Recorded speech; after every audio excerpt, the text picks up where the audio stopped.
Orang yang bersolawat dapat rahmat dari Allah. Orang yang bersolawat kelak tempatnya paling dekat dengan Rasulullah nanti di hari kiamat. Orang yang banyak bersolawat akan mendapatkan syafaat daripada Rasulullah sallallahu alaihi wasallam. Orang yang memperbanyak solawat, hajat-hajatnya dikabulkan. Kalau kesusahan, diberikan jalan keluar sama Allah. Berkatnya solawat. Berkatnya solawat itu macam-macam. Yuqdhal hawaij, dia punya hajat yang banyak. Kalau dia perbanyak solawat kepada Rasulullah, hajat-hajatnya dikabulkan oleh Allah subhanahu wa ta'ala.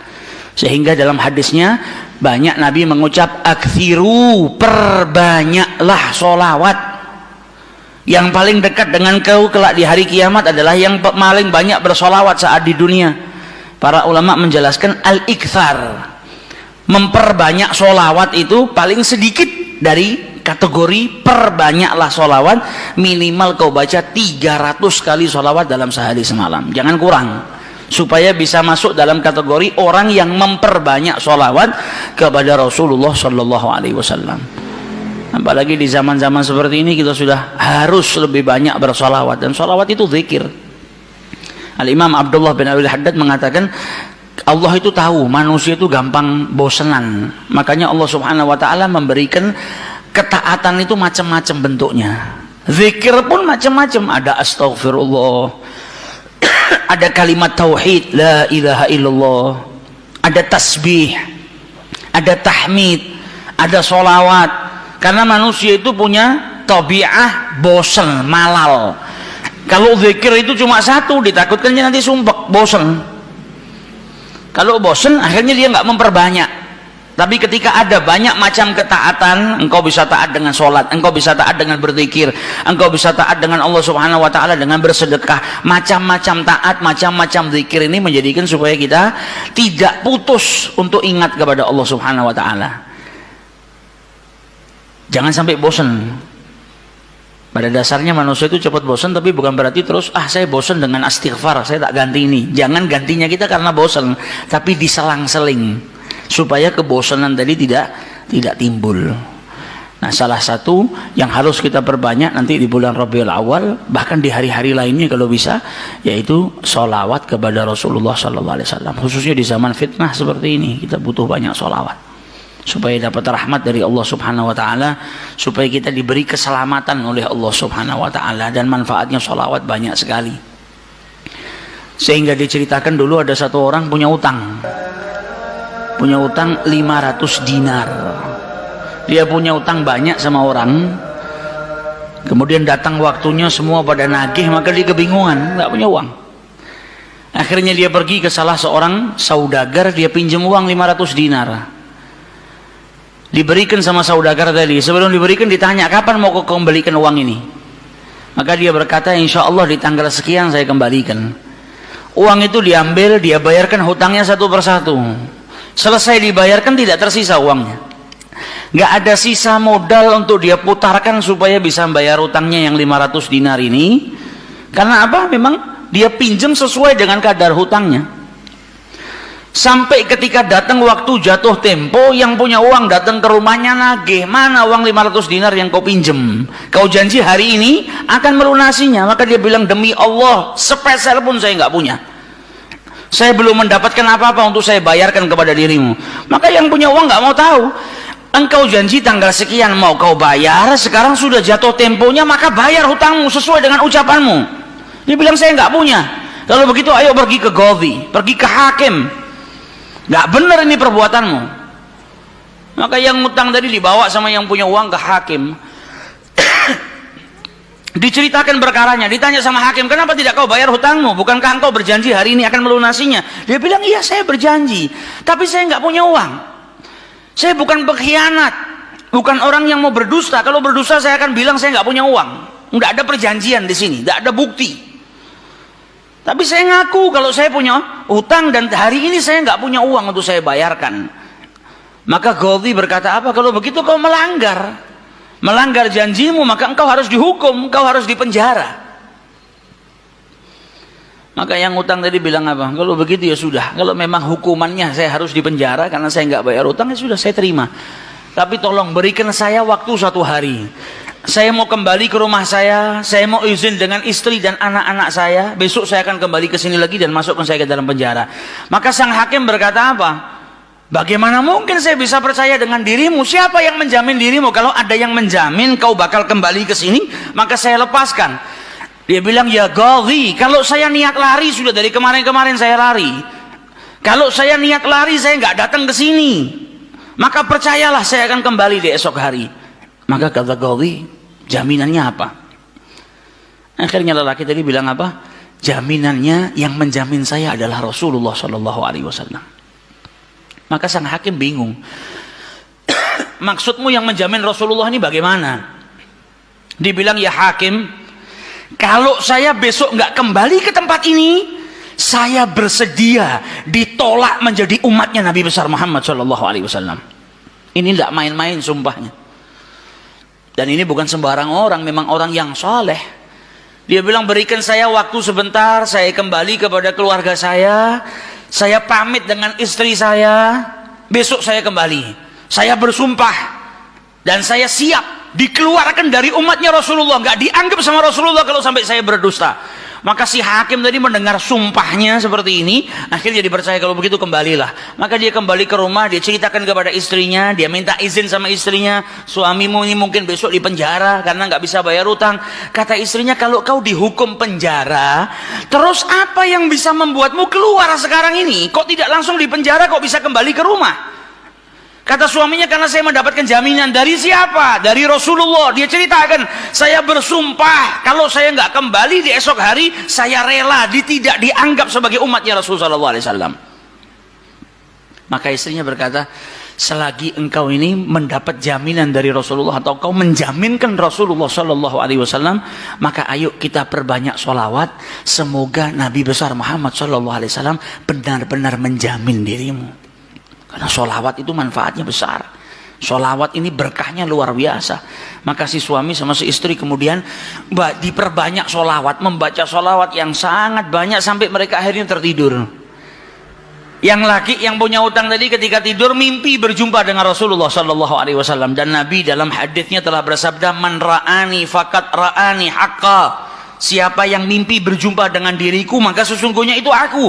Karena syaitan gak bisa menyerupai Nabi besar Muhammad Sallallahu Alaihi Wasallam. Dan orang yang dalam hatinya ada mahabbah, orang yang rindu, orang yang membersihkan dirinya, orang yang memang benar-benar ingin berjumpa dengan Rasul Sallallahu Alaihi Wasallam, akan diperjumpakan oleh Allah Subhanahu Wa Taala dalam mimpinya ataupun dalam keadaan yaqdzatan. Karena Nabi pun menjelaskan ada orang-orang yang bisa melihat Rasulullah Sallallahu Alaihi Wasallam dalam keadaan sadar. Sebagaimana dulu diriwayatkan ada seorang santri kepingin ketemu sama Rasulullah, pingin mimpi. Tanya sama gurunya, sama kiainya, ajarkan kepadaku caranya mimpi ketemu Rasulullah itu bagaimana. Kata kiainya, apa? Gampang. Nanti malam kau makan ikan asin yang banyak, setelah makan jangan minum, kau tidur. Maka dia bingung, apa hubungannya ikan asin dengan mimpi ketemu Rasulullah? Praktekkan. Ini kiai mau mendidik santrinya yang betul-betul kepingin berjumpa dengan Rasulullah, pingin mimpi dengan Rasul Sallallahu Alaihi Wasallam. Maka malam hari datang, dia makan ikan satu piring, setelah itu nggak minum, tidur. Bangun tidur, dia pergi ke gurunya, marah, mana saya nggak ngimpi ketemu Rasulullah. Kata gurunya, apa yang kau impikan? Kau mimpi ngelihat apa? Kata santri tadi, saya mimpi ngelihat laut, ngelihat sungai, ngelihat hujan, ngelihat air terjun. Kata gurunya, karena sebelum tidur yang kau rindukan adalah air. Kau makan ikan asin sehingga kau kehausan. Yang kau rindukan dan kau dambakan air.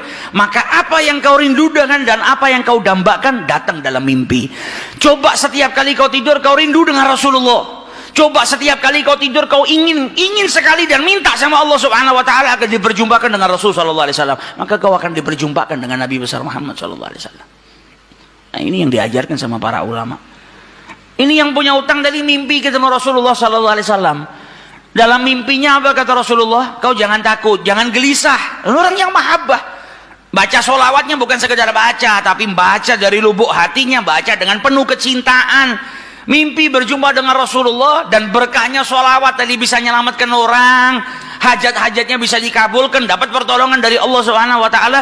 Maka dalam mimpinya Rasulullah bilang apa? Besok pagi kau pergi, idhab ilal wali, pergi ke gubernur di tempatmu itu, bilang sama gubernur tadi, Rasulullah mengucapkan salam kepadamu, dan sampaikan kepada si gubernur, kalau setiap hari dia bersolawat kepada Rasulullah sebanyak 1000 kali, itu solawatnya sampai kepada Nabi Muhammad.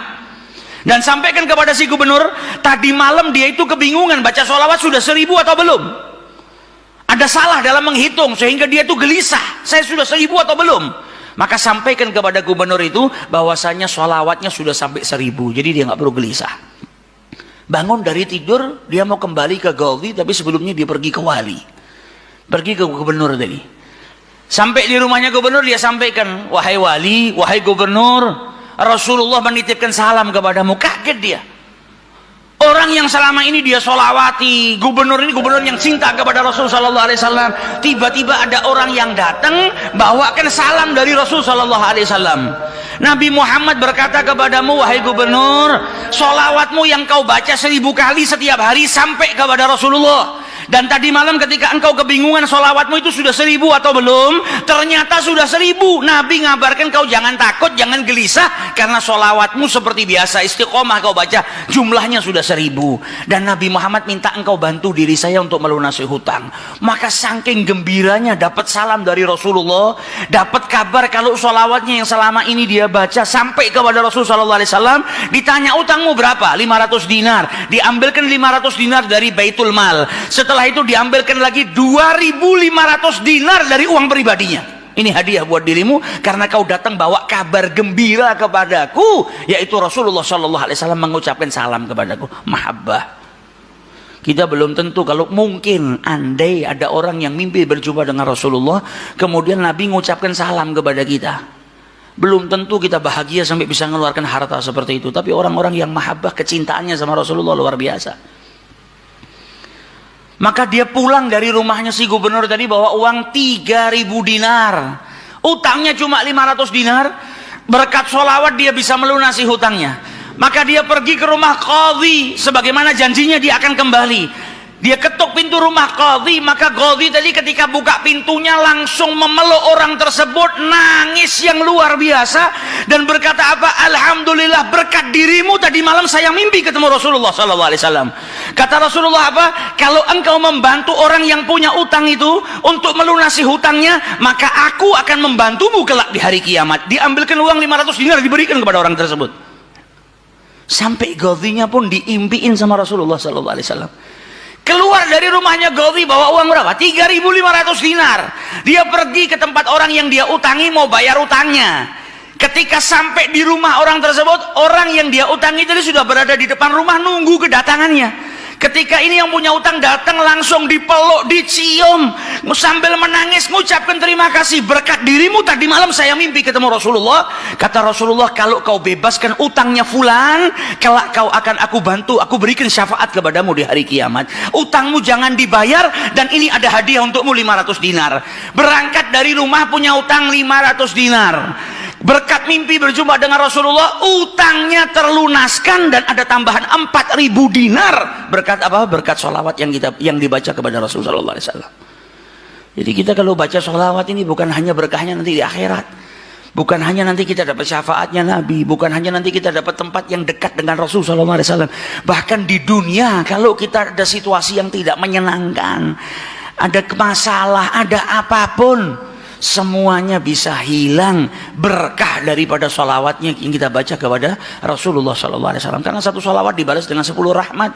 Satu rahmatnya Allah, kita punya masalah sebesar apapun bisa hilang kalau kita mendapatkan satu rahmat dari Allah subhanahu wa ta'ala.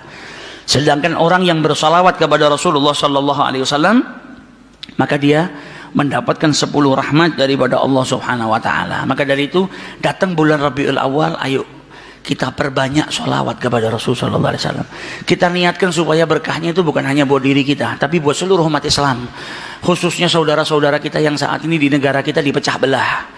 Setiap hari kita dengar isu, dengar sesuatu yang semakin menjadikan umat Islam itu terpecah belah. Kita minta sama Allah melalui sholawat kepada Rasulullah SAW agar berkahnya sholawat, berkahnya Rabiul Awal ini, umat Islam dipersatukan oleh Allah Subhanahu Wa Taala, tidak terpecah belah, menjadi umat yang kuat. Negara kita yang kemarin-kemarin sedang dilanda musibah, insya Allah berkat sholawat gak ada lagi musibah.